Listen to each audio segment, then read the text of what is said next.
And now it's time to get you ready for the match with the Phoenix Rising pregame warm-up on the Phoenix Rising Radio Network.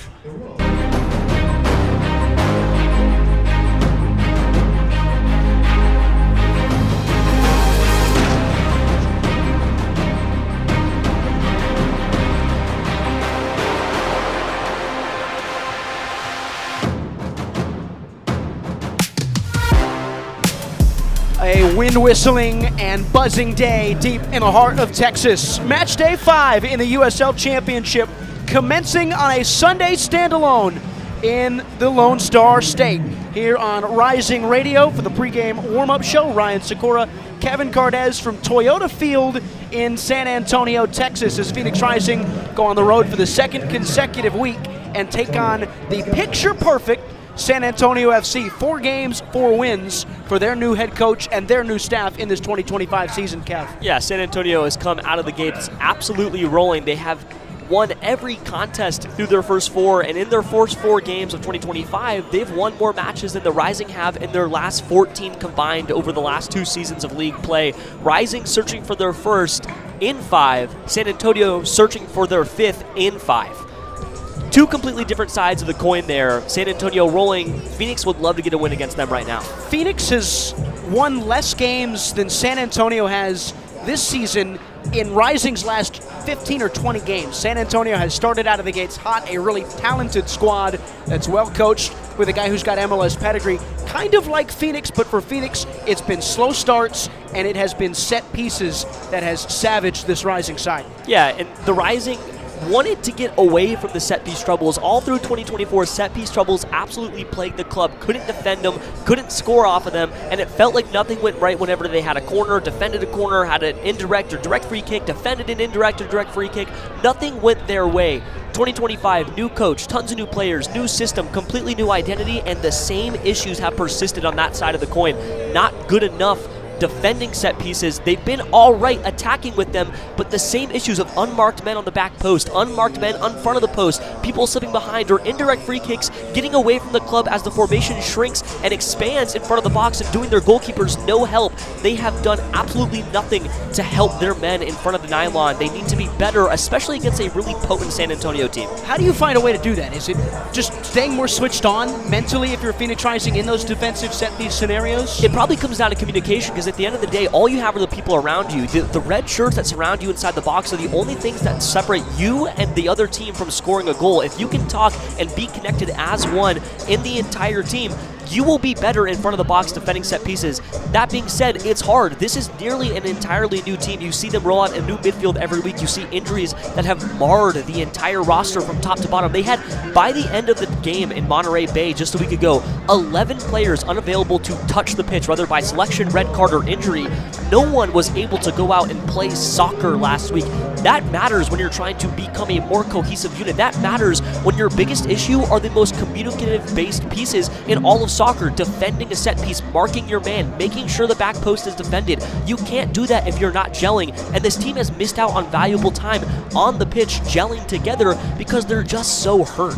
So for Phoenix, at points last week, again, 9 were out on the Saturday game against Monterey Bay. As of Sunday, the day after the game, it was up to 11 with 2 red card suspensions for Pop Marboy and Carlfred Saint, their starting 6 and their captain. They will miss out on this game. So on Sunday, it was 11 absentees, possibly for this game on national television and national radio for Phoenix Rising FC tonight. You go to practice, you hear the news around the camp. Pamadou Ka said it himself, their manager, they're getting healthier in time for this one. Yeah, and Pa's been really direct in the sense that he's not just saying they're getting healthier, that they're going to figure it out because he's, speaking to the media and making sure that everything sounds clean. They know that the knocks that they're sustaining aren't long-term injuries in most of the cases. You've seen Emi Quaysho come in and out of the roster, in and out of selection, because he's just picking up the little knocks. And although that's really plagued him over the last 2 seasons, it's those little ones that let you know that there is a team that is on the way back. There is a group that is going to be able to play sooner rather than later. You're not waiting on guys to return in 3 or 4 months in most cases, but it's just about this valuable time. I can't go back to it enough. These are moments that you want to have now rather than later. The Rising couldn't figure it out down the stretch last year, and by the time it felt like that Diego Gomez had really had a group that was starting to click, the season was done. It was over, and then they were slain in New Mexico by their biggest rivals. You don't want to let that happen again. You don't want to have a new system halfway through. You don't want to have the turmoil that was last year. You wanted to start fast. And anyone you talked to in the club last year would say that the biggest issue in 2024 was that they just didn't hit the ground running. They had that title hangover. You can't hit the ground running if you're not ready to go off rip, and that's why these injuries hurt so bad. You know that they're going to be back, but you want this first month. You want the first 2 months. You want the first 3, but it starts now in match week 5. 4 or 5 academy kids on the bench each of the last 2 weeks. Assistant coach, 34-year-old Darnell King in the squad last week. He is once again in the squad here for this match day 5 contest between 2 Western Conference foes who have faced off aplenty before. 16th all-time meeting between Phoenix and San Antonio. Rising won at home last year, a trouncing 4-0 result that kind of kept them afloat for a little while. It was a tough 2-1 loss at this very stadium. Juan Aguadelo scored his first career San Antonio FC brace. That's the fun one tonight. Aguadelo leads the line for this SAFC team on a Sunday standalone in the Lone Star State.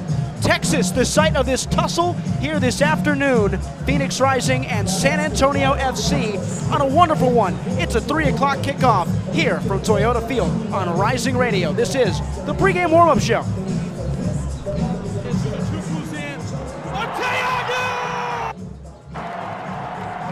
You're listening to Rising Radio, home of the 2023 USL champions.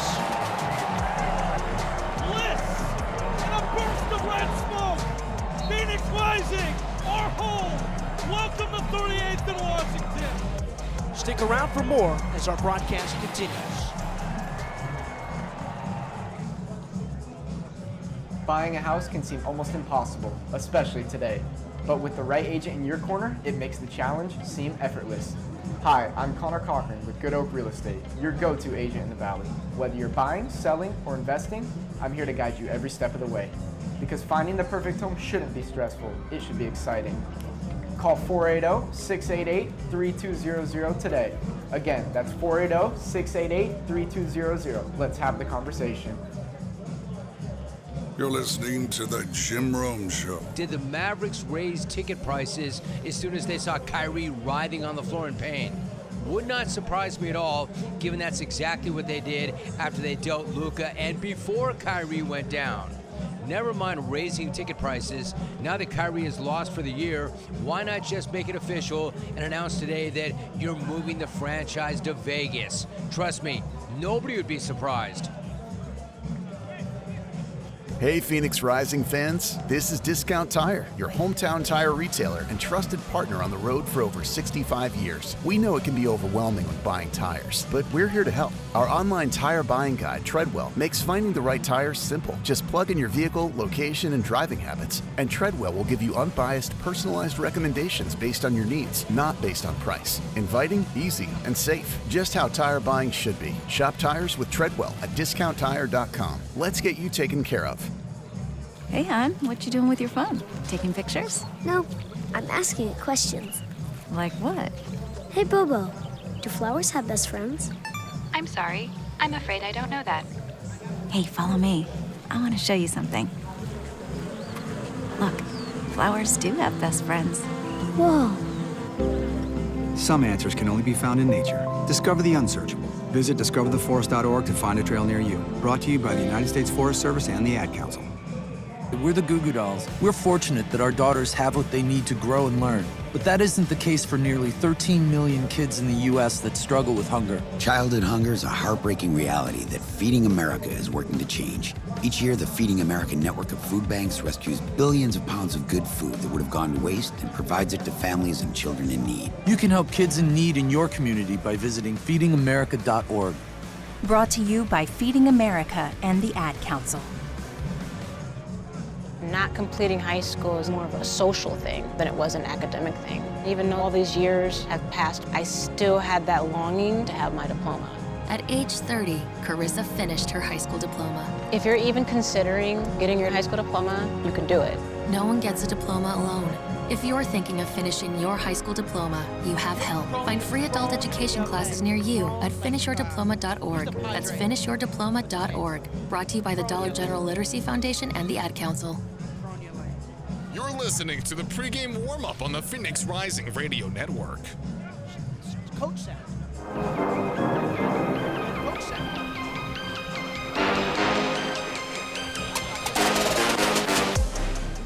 First of all, you have to look at it and go, all right, what can we control? Right? We can't control injuries, and it's not like players want to get injured. Right? That's the biggest thing. Right? All players want to be available, but we all know in the game, durability is your best availability. You know, and our guys are fit, but there's been a little bit minor injuries that have taken some of the players, you know, out of the context for them to be able to play for us. But again, for me, we stay on course, because the course is what do we want to become at the end of the season, right? You want to play for trophies. So the trophies, like I mentioned yesterday, will never be won in the beginning of the season.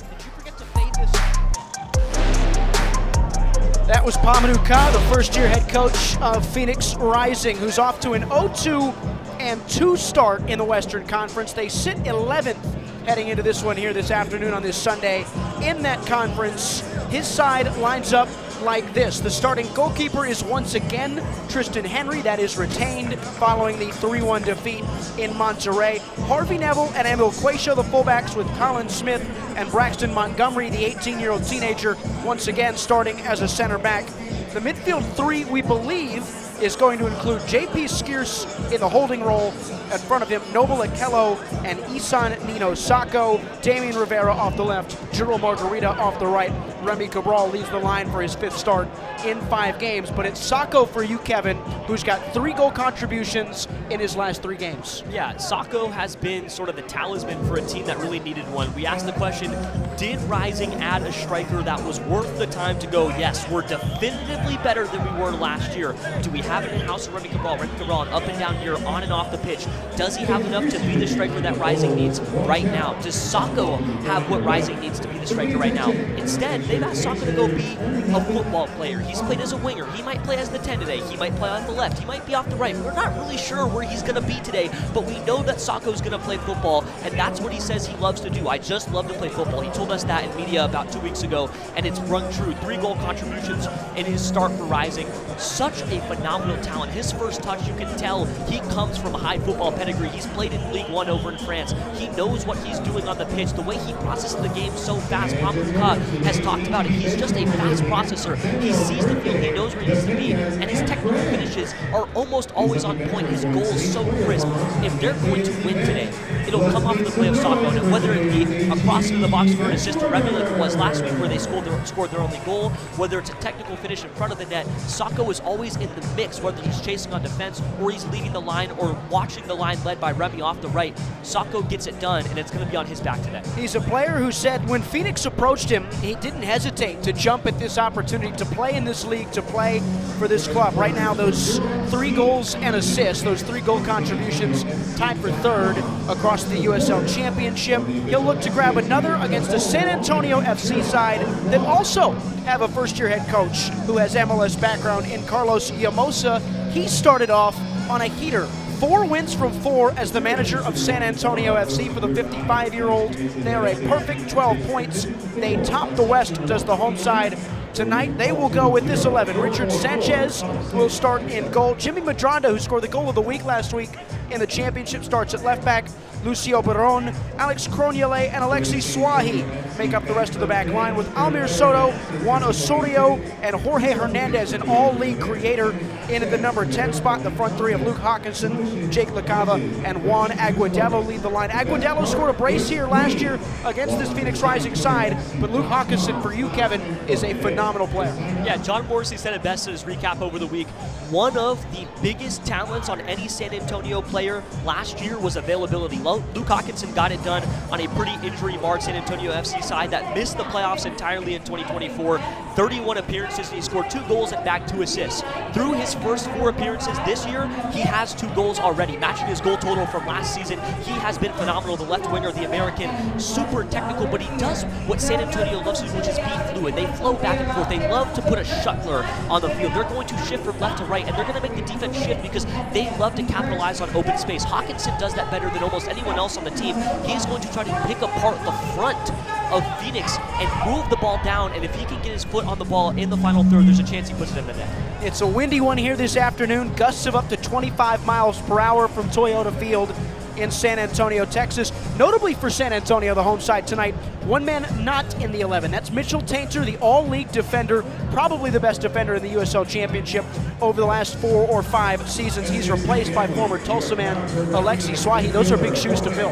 Yeah, absolutely. And this San Antonio team employs a center-back tandem that can shred pretty much any front in the USL Championship. When Taintor and Krognali are on the field together, they are an absolute tear. When Mitchell Taintor tracks back on his right foot, there is almost no one that can get back him. It's what characterized Lexington's 2 goals last week, is that they found a way to get Taintor off his line.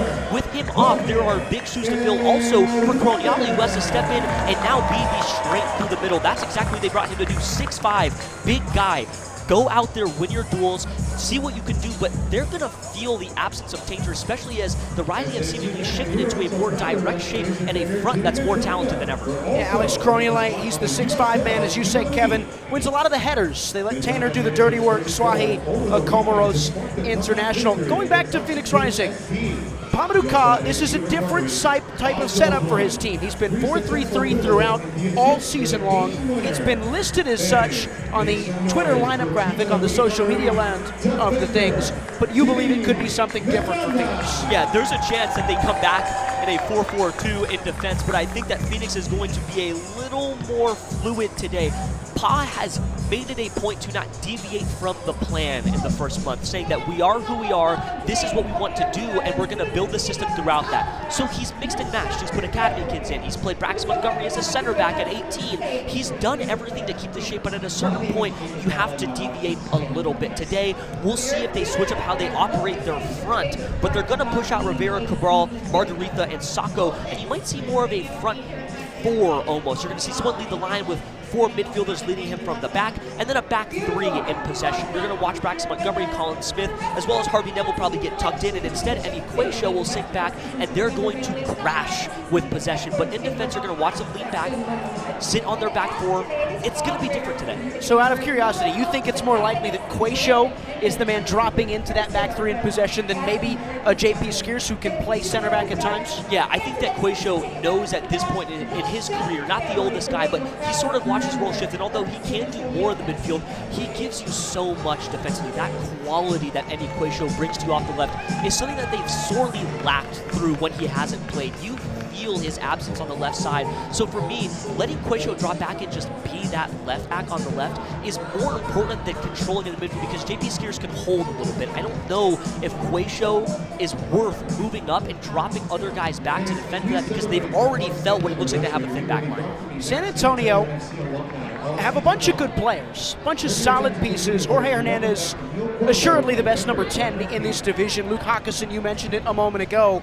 But in your mind, they are winning these games to start the season off, Kevin Cardez, by their sheer quality as a side and their grit and effort.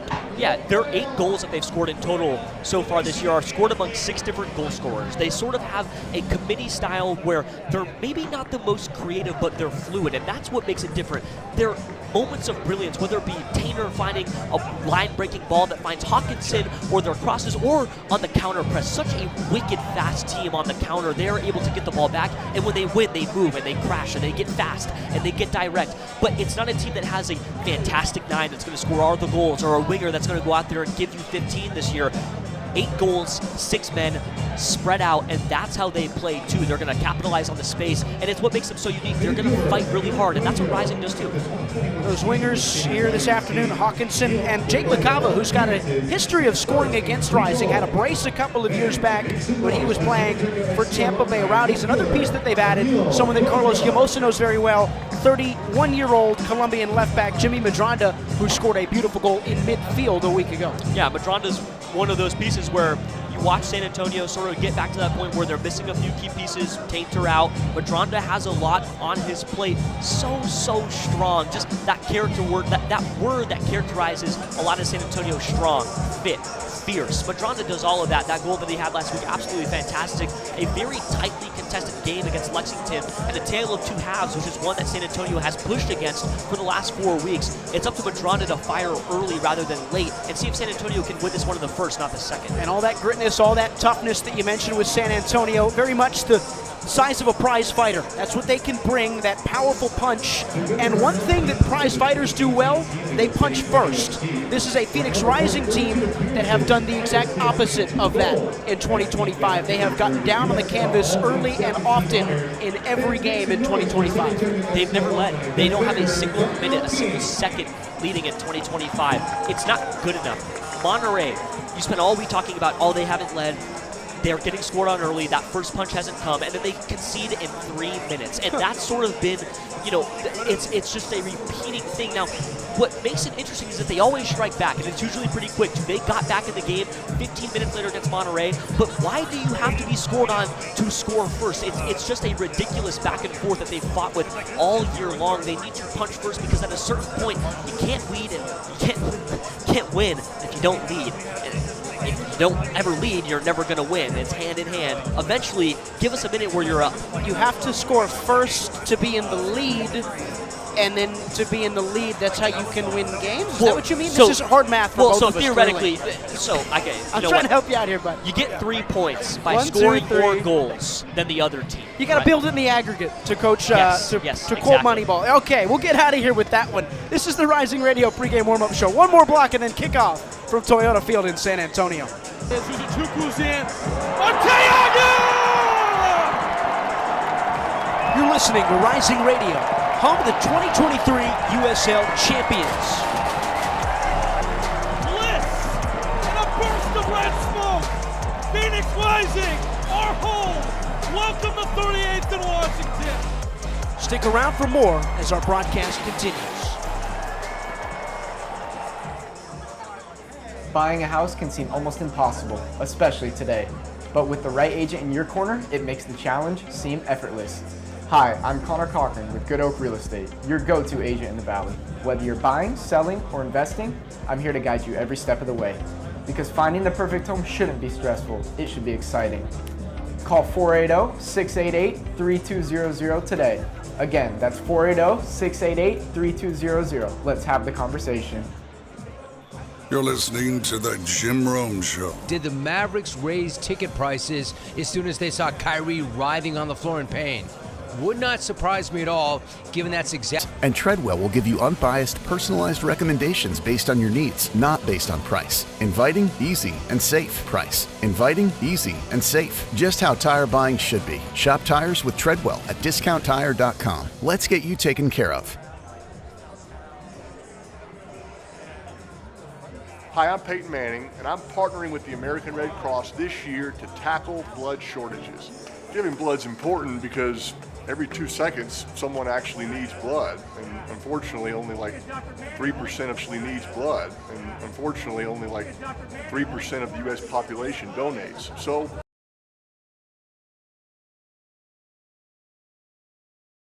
like 3% of the U.S. population. Where'd you learn this? Oh, it's on SmokeyBear.com with many other wildfire prevention tips. Right. Thanks, Honey Bear. Because remember, only you can prevent wildfires. Brought to you by the USDA Forest Service, your state forester, and the Ad Council. Hello? Man, where are you? I thought you were coming. I can't. I'm in bed with the flu.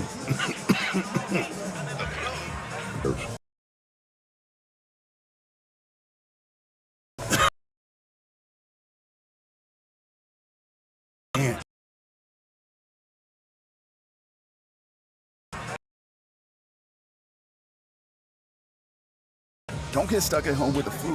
A flu shot is safe, effective, and you can get it at the same time as your COVID-19 vaccine. A flu shot is the best way to prevent the flu and its potentially serious complications. Don't get flu FOMO. Learn more at getmyflushot.org. Brought to you by the AMA, CDC, and the Ad Council.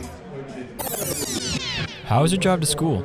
Let me tell you, I had to get my iced coffee first. I just can't seem to put it down. My favorite rapper just announced a tour. My phone was buzzing like crazy. I'm so excited. I had to text all my friends right then to talk about it. Then, someone started calling me and...